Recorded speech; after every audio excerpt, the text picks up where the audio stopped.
is SYAFIQA binti Muhammad and I'm from Bestari and I will present about Bernoulli's principle application of sailboat. Firstly, what is Bernoulli's principle?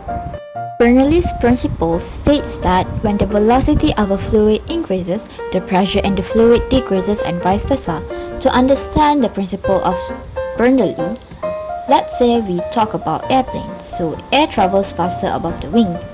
By Bernoulli's principle, it creates a region of lower pressure above the wings. The pressure below the wing is higher. Difference in pressure will produce lift.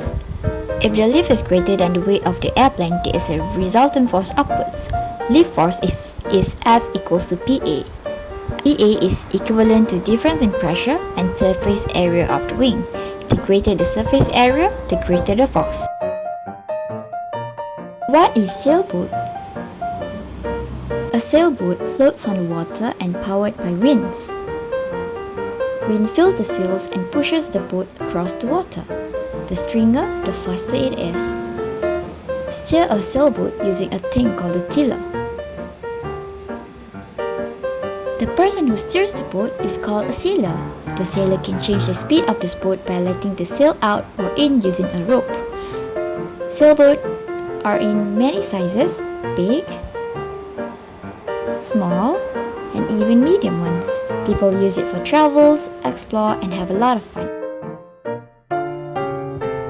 The application of sailboat. So as the wind travels along a sail, the sailboat being lifted or actually sucked towards the curve of the sail, mostly to the side and slightly forward. But the wind generally hits the boat from the side. So why doesn't the sailboat just slip sideways?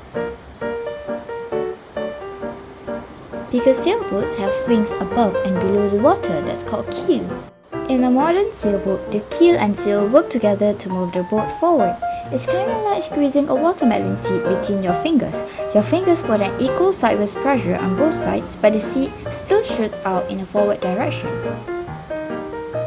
In a sailboat, the keel and sail sideways forces cancel each other out, leaving only forward forces that squeezes the boat forward, and yeah, we're sailing. And lastly, we have suggestions to design a sailboat which can travel faster.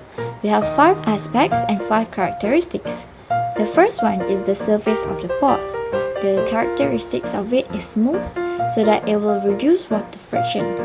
Next is the shape of the boat. It has to be streamlined so that it can reduce water and air friction. The third one is material used for the boat. We can use carbon composite because it is a strong material. Next is material used for the sail. It has to be waterproof and low density so that the sailboat will not absorb water.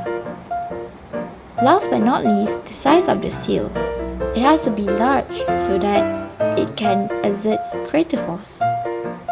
So I think that's all for my presentation. Thank you for lending your ears and have a great day. Bye bye.